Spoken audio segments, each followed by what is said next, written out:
BJP media நேயர்கள் அனைவருக்கும் வணக்கம். நான் சேகர். நம்ம தமிழர்களை இந்த இந்த திராவிடர் கழகத்தில் முதல் திராவிடர் கழகத்தை ஆரம்பித்த ஈவேரா ராமசாமி, அதாவது இந்த திராவிடர் கழகம் அவங்க பெரியாருன்னு தந்தை பெரியாருன்னு சொல்லுவாங்களே, 72 வயசில் 27 வயசு பாவம் அப்புறாணி ஒரு மணியம்மேன்னு ஒரு அம்மாவை அவங்களோட வாழ்க்கையவே கெடுத்த அந்த ஈவேரா ராமசாமி நம்ம தமிழர்களை எந்த லெவலுக்கு முட்டாளான்னு நினச்சிக்கிட்டு இருக்காங்கன்னு நல்லா திங்க் பண்ணி பாருங்கள். ஒவ்வொரு தமிழர்களும் கொஞ்சம் திங்க் பண்ணி பாருங்கள். இப்போ நான் ஒரு 100 தென்னை மரம் வச்சு 100 தென்னை மரமும் விளைச்சலுக்கு காய் எல்லாம் பூ வச்சிருச்சு. என் தென்னை மரத்தில் காய் பறிக்கிறதும் பறிக்காததும் நான் சொன்னா தானே. இப்போ யாரையும் நான் ஆள் கூட்டு வந்து தென்னை மரம் தேங்காய் பறிங்கன்னு சொன்னா தானே தேங்காய் பறிப்பான். இவர் கல்லுக்கடைக்காக அப்போமே நான் 6th படிக்கும்போது அதெல்லாம் படிச்சிருக்கிறேன்.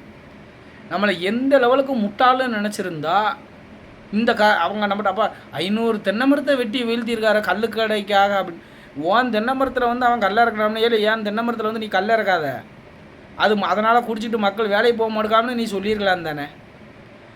நம்மளை எவனாவது இவன் இது வரைக்கும் யோசிக்க விட்டுருக்கானான்னு நீங்கள் நல்லா ஏன் தென்னை மரத்தில் என்னோடய அனுமதி இல்லாமல் எவன் கல்லை இறக்க முடியும்? கொஞ்சம் நல்லா யோசிச்சு பாருங்கள். 500 தென்னை மரத்தை வெட்டி வீழ்த்தினாருன்னு நானே படிச்சிருக்கேன்.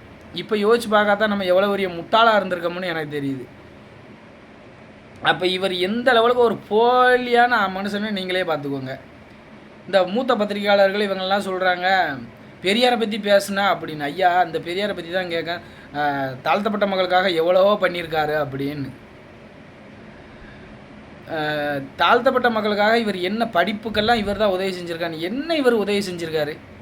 இவருக்கு முன்னாலேயே இருந்தவர் தேவநேய பாவனர்னு ஒரு தேவநேய பாவனர் இருந்தார். ரெட்டமலை சீனிவாசன் இருந்தாங்க. ஐயா பிஆர் அம்பேத்கர் அவர்கள் இருந்தார்.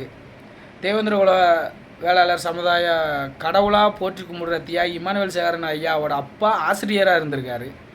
தியாகி இமானுவேல் சேகரனார் அவர்கள் இராணுவத்தில் இருந்திருக்காரு. அப்படி இவர் எந்த சமுதாயம் படிக்கிறதுக்கு உதவி பண்ணார்? எந்த சமுதாயம் உயர இவர் படிக்க வச்சார் கொஞ்சம் சொல்லி பாருங்க பார்ப்போம். சரி, இவர் சாதியை ஒழிச்சாருன்னு சொல்கிறாங்க. இவர் காலத்தில் இவர் சொந்தக்காரங்க தான் கோபாலகிருஷ்ணன் நாயுடுன்னு ஒரு ஆள் கீழே வெண்மணியில் 44 உயிர்களை துடிக்க கொன்று போட்டாங்க. அப்போ இவரோட ஸ்டாண்ட் என்ன? அந்த மக்களுக்காக இவர் என்ன செஞ்சார் வச்சார்? சாதி கலவரத்தை தூண்டி விட்டதே இந்த மனுஷன்தான். இதுக்கு முன்னாலெல்லாம் எனக்கு தெரிஞ்சு நீங்கள் வரலாறை எடுத்து பாருங்கள். 1950க்கு அப்புறம் தான் இந்த சாதி கலவரம், அதுவும் இந்த திராவிடர் கழகமும் திராவிடர் முன்னேற்ற கழகம் வந்ததுக்கு அப்புறம் தான் இந்த சாதியே வந்திருக்கு இந்த தமிழனுக்கு. இதுக்கு முன்னால் சாதிகள் இருந்தால் கூட அவன் கூட்டமாக தான் வாழ்ந்துருக்கான். சாதி கலவரம் எங்கேயும் நடந்த மாதிரியே இல்லை. தமிழன் ஒவ்வொன்றும் நல்லா சிந்திச்சு பாருங்கள். 1950 நம்ம சுதந்திரம் வாங்கினதுக்கு அப்புறம் இந்த திராவிடர் கழகமும் திராவிடர் முன்னேற்ற கழகம் வந்ததுக்கு அப்புறம் தான் இந்த சாதிக்குள்ளே நம்ம தமிழனாக அடிச்சுட்டு கிடந்திருக்கோம். அதுக்கு முன்னாலெல்லாம் இந்த மாதிரி ஒன்றும் இல்லவே இல்லை. நீங்கள் எந்த வரலாறுனாலும் எடுத்து படித்து பாருங்கள்.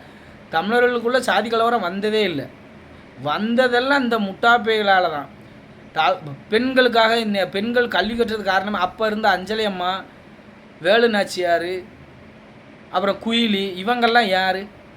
அப்போமே நேதாஜி சுபாஷ் சந்திரபோஸ் படையில் இருந்த தமிழ் பெண்கள்லாம் யார்? இந்த ஈர வெங்காயம் தான். இவர் என்னத்த வெங்காயம்? இவர் பெண்களோட வாழ்க்கையை கெடுத்தது தான் பெரியார். இந்த பெரியாரிஸ்டெல்லாம் நல்லா யோசிச்சு பாரு. அப்போமே நேதாஜி சுபாஷ் சந்திரபோஸ் படையில் இருந்த முக்கால்வாசி பெண்கள் தமிழர்கள் தான். அப்போமே வீரத்துக்கு இதுக்கெல்லாம் நாங்கள் தான் பெரிய ஆளாக இருந்திருக்கோம் தமிழர்கள். நீ எங்கள் தமிழர்களுக்காக ஒரு சாப கேடு ஒன்றையும் தொங்கிக்கிட்டு அலைதாங்கல்ல. அதுலேயும் இந்த மூத்த பத்திரிகையாளர்கள்லாம் சொல்கிறாங்க பெரியார் பெரியார். நீ பெரியார் என்னத்தை கிழிச்சாங்கன்னு சொல்லுங்க ஐயா. கேட்டால் கோயில் இந்த சாதி மறுப்பு கல்யாணம் என்னத்தை நீ கிழிச்ச? இன்ன வரைக்கும் இப்போ வரைக்கும் தென் தமிழகத்தில் நடக்கிற ஜாதி கலவரமே உங்களால் வந்தது தான். இந்த தமிழர்களை ஒன்றா இருக்க விடாமல் அவனை சாதியாலையும் மதத்தாலையும் தூண்டி விட்டு இன்னும் இந்த தமிழர்களுக்கு அறிவு இல்லாமல் இந்த பெரியாரை பிடிச்சி தொங்கிட்டு கலையுதான். நீ இந்த பெரியார் பெண்களுக்கு பாடுபட்டான்னு சொன்னால் பெண்களுக்கு அப்போ நேதாஜி சுபாஷ் சந்திரபோஸ் படையில் இருந்த பெண்கள்லாம் யார்? அஞ்சலி அம்மாள் யார்? வேலு நாச்சியார் யார்? குயிலி யார்? இன்னும் யாரால மாரி இருக்காங்க அவங்கெல்லாம் யார்? தாழ்த்தப்பட்ட மக்களுக்காகனா அப்போமே இந்த தேவநாய பாவனர் படிச்சிருக்காரு. ரெட்டமலை சீனிவாசன் இருக்கார். பிஆர் அம்பேத்கர் இருக்கார். தியாகி இமானுவேல் சேகரனோட அப்பா இருக்கார். இமானுவேல் சேகரன் இருக்கார். இவங்கெல்லாம் படிச்சிருக்காங்களே, அப்போ இவங்கெல்லாம் எப்படி படித்தாங்க?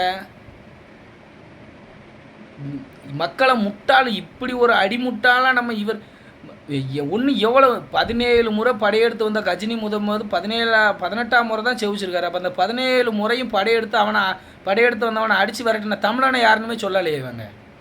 அப்போ நம்ம எந்த லெவலுக்கு முட்டாளாக இருந்திருக்கோம். 17 முறை இவன் படையெடுத்து வந்ததை பெருமையாக நீ சொல்கிறியே, 17 முறை அவனை அடித்து துரத்தி விட்ருக்கோமே நம்ம. அப்போ நம்ம யாருன்னு இவன் யார்கிட்டையுமே நமக்கு சொல்லவே, இன்ன வரைக்கும் சொல்லவே இல்லையே. 17 முறை வந்து தோத்துட்டு போயிட்டு ஒரு தடவை தான் ஜெயிச்சிருக்கான். 17 முறை நம்ம ஜெயிச்சிருக்கோம்.